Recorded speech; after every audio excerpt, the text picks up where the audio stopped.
So Bloody Ties is now out, and to be honest, I mean, I like it, but if I was to explain it in one sentence, it would be the Bozak Horde, but if it had a campaign. Let's start off with the gameplay. Bloody Ties likes to do a mixture of human and zombie combat, or just none at all, and it's a parkour trial.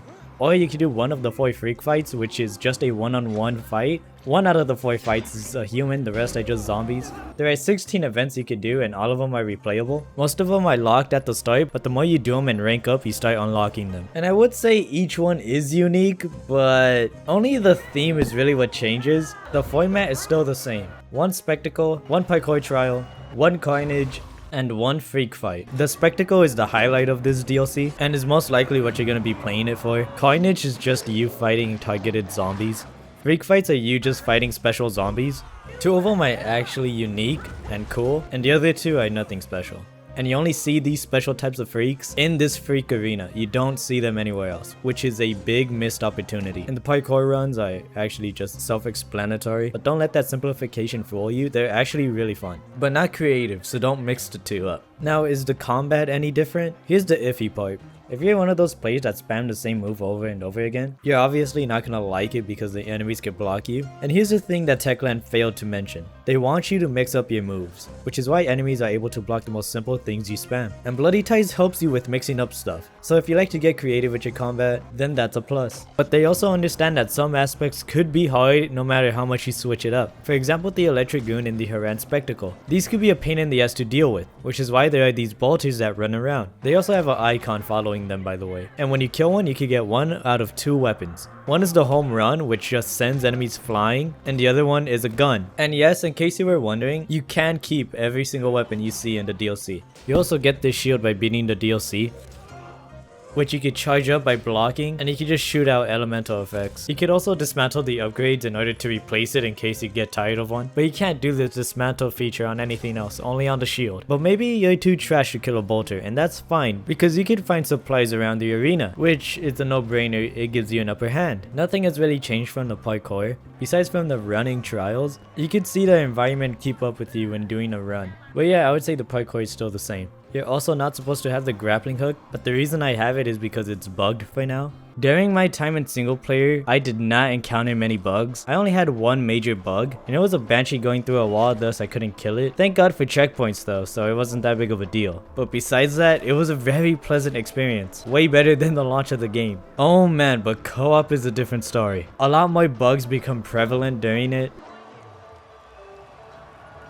And well, I don't know what to say. There is one bug in particular though, where you could get stuck in a black screen for some time and the whole cutscene gets skipped. Oh yeah, and shit becomes more easier to do. The side quests are also pretty good, I would say. There is around 2 side quests that requires you to leave Carnage Hall and go to Old Villador, but the payoff for these side quests could be worth it. Like for example, the way to get a unique outfit or camouflage is to a side quest. Now, do these side quests have an effect on the main story? Yes and no, it's like the main game. Yes, it does change certain things and unlocks unique cutscenes, but the changes aren't anything major. So don't do one expecting to see Skullface twerking or some shit like that. Now, the replayability. When it comes to the arenas, there are barely any replayability. That's because every time you redo it, it's exactly the same every time. There is hardly any RNG involved. There is somewhat of a grind to this DLC. There is a lot of outfits and masks. However, they're not that hard to get. There's just a lot to unlock. I would say for me, I took my sweet ass time doing the main campaign and all the side quests. It took me around 11 or 12 hours to do it all. And that's mainly because I got lost in 2 side quests. And I didn't really have a good amount of everything unlocked. I would say I had a good quarter of outfits by the time I finished the story. However, some of them, the chest plates are bugged,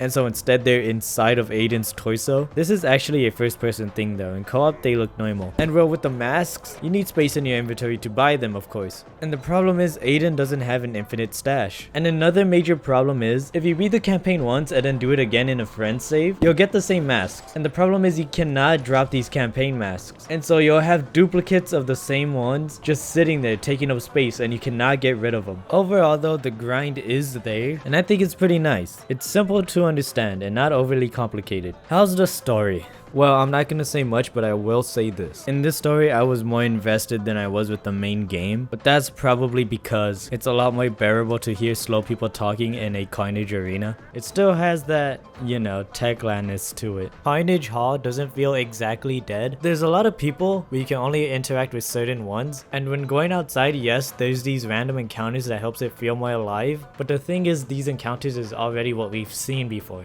It's also quite a walk to go from the front of Carnage Hall to the back of it, and vice versa, and there is this door on the side which could act like a shortcut. However, there is this bug that can make it be locked. And a good way to fix this is to, well, just add fast traveling or let us grapple or paraglide. Now the big question, do I recommend this DLC? Well, it's $10 and I would say yeah, that's a pretty good price for what you get. That's like what? 2 hours of work? I wouldn't know. I'm a YouTuber after all. Does it do anything new or crazy? No, but it doesn't need to be good, and that doesn't make it bad either. It's usually just personal preference and what you're into. Could it benefit from stuff like minigames or more RNG, so not every time you replay something it feels exactly the same? Oh fuck yeah, definitely. I'm also in the DLC. Are you ready to roll? What shall we do with his sorry ass? And I swear this doesn't make me biased at all. Don't get me wrong, it's very cool and I'm very grateful. I just wanted to address this for the very few of you that know about it. Might make you think I can be biased because of it. Nah, that wouldn't really make it a good review now, would it? If you were expecting something like PvP to be in here, then start crying with your golden grappling hook, because that shit ain't here. Although I do agree that an arena type DLC like this would fit perfectly with PvP. There's a Bozakoid Easter egg though, and I know how much you PvP players love that outfit, so you could get the mask again. And the Tribal Axe too, I know that's a PvP icon. There's also now a crossbow with a shit ton of ammo that you can shoot out before you have to reload it. This scares me because if Techland ever decides to add PvP, I know that the community is gonna figure out a way to bring this crossbow over to it. Now Techland would be able to fix something like that. The problem is I don't think Techland would care to fix it, considering how they treated the first one. It also depends how the PvP would work, whether or not you would have a fixed loadout. But I'm gonna worry about it, well, when it fucking matters, of course. All the demons in your blood.